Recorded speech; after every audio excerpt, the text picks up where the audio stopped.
Have you ever wondered, throughout the decades of video game playing, the infinite amount of hours, button mashing, and the countless times waiting for that loading screen to pass, that your expansive knowledge of video games may actually be, well, not right? Don't feel bad, because, like you, we've gotten it wrong too, along with most players. Hi, I'm Adam with the Leaderboard, and we've put together our list of 8 common video game misconceptions. No, that's not Zelda, that's Link. Think you know your favorite video games? Well, put your knowledge to the test. Let's get started.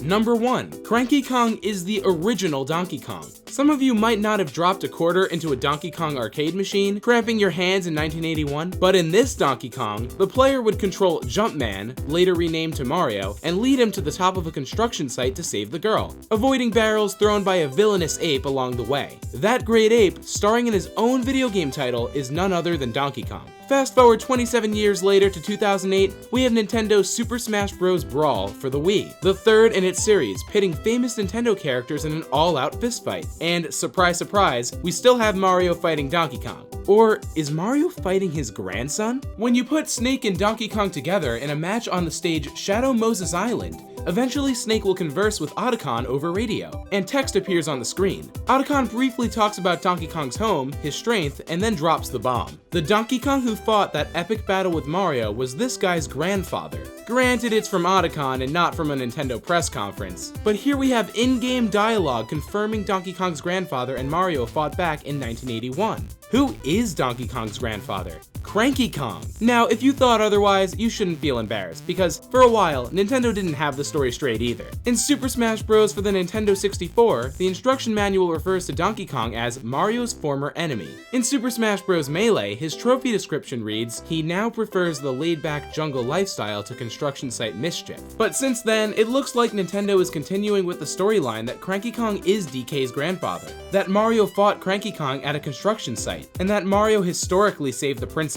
But is she the princess? Number 2, that is not Princess Peach. Going back to the original Donkey Kong, the player would try to save the damsel in distress. Let's see, is that Princess Peach? I mean, they don't look alike, but you know, graphics were rough back then. But how do you tell two crayon-like girls apart? And I just assume that it's always the princess you have to save, you know? But then, who is this Pauline? Like Mario, who could not be named just simply Jumpman, she couldn't be named simply Lady or the Beautiful Girl. After being named Pauline, we didn't hear much from her, until Donkey Kong was released for the Game Boy with some new game art. Then, Pauline made several appearances in the Mario vs. Donkey Kong series, and was actually kidnapped by Donkey Kong. Can a girl catch a break? Fast forward to 2014 to Super Smash Bros. For the Wii U, where you can obtain a Pauline trophy which reads, way back in 1981, a new action game using barrels and girders hit arcades. That game was Donkey Kong, in which Mario had to rescue Pauline from the title character.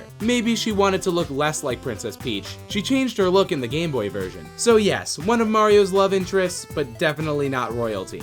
Number 3, Luigi is younger than Mario. This may come as a surprise to some of you, but just because you're taller doesn't mean you're older. And in this case of Mario and Luigi, well, Luigi is in fact younger. In the Mario Kart DS bio, it explains Luigi as Mario's younger brother. Luigi is ready to race. His superb traction makes him harder to spin out. In the Super Smash Bros. Profile, it says, though often hidden in his older brother Mario's shadow, and in Super Smash Bros. Melee's trophy, it states, Luigi, although Mario's younger brother has always played second fiddle, it also states it in the Super Mario Bros. 3 Writer's Bible, saying, Mario couldn't have a better teammate than his younger in age but bigger in size little brother Luigi. And finally, on the Super Smash Bros. Brawl trophy, it reads, Luigi, Mario's younger twin? Now that we didn't know. So I can see people mistaking Luigi for the older brother due to his height, but them being twins doesn't make Mario that much older, right? So while Mario remains in the spotlight, but stands in Luigi's physical shadow, we can't help but love both brothers equally. And no, you can't unlock Luigi in Super Mario 64. Number 4, Mew can't be caught in Pokemon. I don't care how many of your friends swear they've caught Mew legitimately, I'm with you. I remember being a gullible kid in 1996, marveling and seeing someone's Pokédex with a 151 count. I tried the truck next to the SSN, and I tried evolving a Jigglypuff, but there was no way to catch Mew without a glitch or a cheating device like a Game Shark. So how does one catch a Mew? Through events. Even this past February 2016, players were able to receive Mew in Pokemon X, Y, Omega Ruby, and Alpha Sapphire through GameStop. Or previously for Emerald, players could receive an old sea map to catch Mew, but it was only available in Japan's annual convention, Pokemon Fiesta. Mew was also distributed at Nintendo Space World 97 and 99, and at the 7th Next Generation World Hobby Fair from late 1997 to early 1998. But the very first Mew was distributed in Japan in 1996, initially revealed in the May 1996 and later in August 1996 issue of CoroCoro Comics. The first promotion received over 78,000 applicants, but only distributed 20 Mew. The next promotion received about 80,000 applicants, but this time only 100 Mew were distributed. Wow, not a lot of Mew for you. Number 5. Crash Bandicoot's mask has a name. Some of you might be saying, yeah, duh. But come on, you wouldn't expect the Super Mushroom power-up or the Fire Flower to have a name in the Super Mario series, right? Well, the mask on the Voodoo Companion that helps you survive damage in the Crash Bandicoot series does have a name. After collecting 3 masks, Crash would start to glow and remain invincible for a few seconds, running through enemies as an unstoppable marsupial. Oh yeah, the mask's name. No, it's not. What have I got?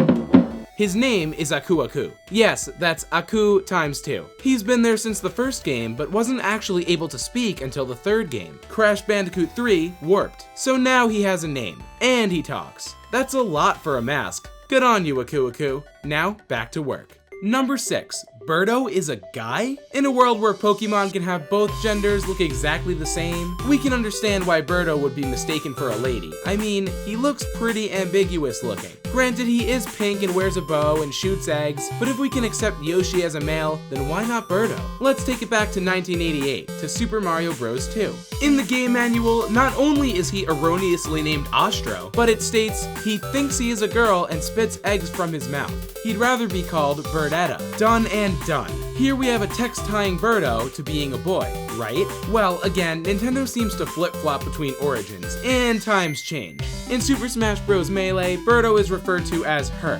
This occurs again in other games, many of which are sports games like Mario Tennis, Mario Golf Toadstool Tour, and Mario Kart Double Dash, which Berto makes appearances in, usually alongside Yoshi as a partner. It's also worth mentioning that in Japan, Berto is known as Catherine. So although things have changed, we can't ignore the fact that Berto was initially conceived as a male, but in recent appearances is identified officially as a female. Number 7. Pressing buttons does not help you catch Pokemon. Throughout the generations of Pokemon on various Game Boys and years of catching different kinds of Pokemon, both common and rare, some of you Pokemon masters might admit you have foolproof methods of catching them all. So how do you catch them with perfection? Do you hold down the D-pad with A and B, or just B? Do you repeatedly smash A and B? Or on the DS, do you press X and Y? After a successful catch, you say, yes, it worked. But if a Pokemon breaks free, it's, man, today is just not my day, I'm just not that lucky, or I didn't press buttons fast enough. Many of us are creatures of habit, and methods of catching Pokemon are just as psychological as any other superstition. But it has been proven to be all in our heads. Looking closer at the game's data, hackers have found out that there are no button combinations while catching Pokemon to help or influence a better catch rate. We all know that Great Balls and Ultra Balls can help improve your catch, as well as lower HP or status afflictions. But without going into the math of it all, the game has an algorithm for your catch rate. It even went as far as introducing a random factor into the wobbling of a Pokemon inside the ball in Generation 2. Even Pokemon Black and White for the DS introduced a new tactic for better catches, yelling "Gotcha" into the DS mic, which also proved to be false. So if you're still a firm believer that your button mashing or button holding is super effective, keep catching those Pokemon. But know that you could take a break if your thumbs start getting sore.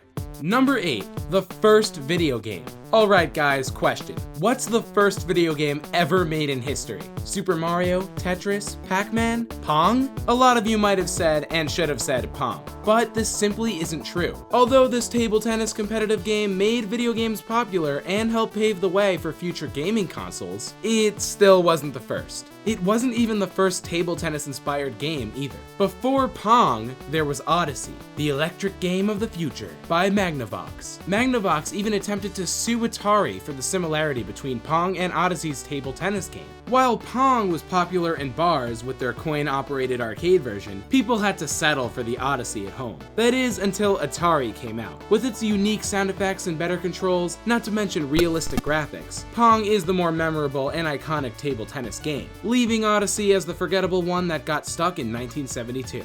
But the very first video game was actually created in 1958 by physicist William Higginbotham at the Brookhaven National Laboratory, and it was dubbed Tennis for Two. If you can imagine, it was an even simpler form of table tennis than Pong. Higginbotham was finally recognized as the inventor of the video game after an article appeared in Creative Computing magazine in 1982. So I hope all modern gamers have a new appreciation for table tennis. Thanks for watching 8 common video game misconceptions. Which one of these did you already know? Did we miss any? Let us know in the comments below. And if you like this video, check out some of our other ones by clicking the links in the description. We have new videos dropping every week, so let us know what you want us to cover next. If you like getting more from your games, subscribe to the Leaderboard, where we help you game smarter.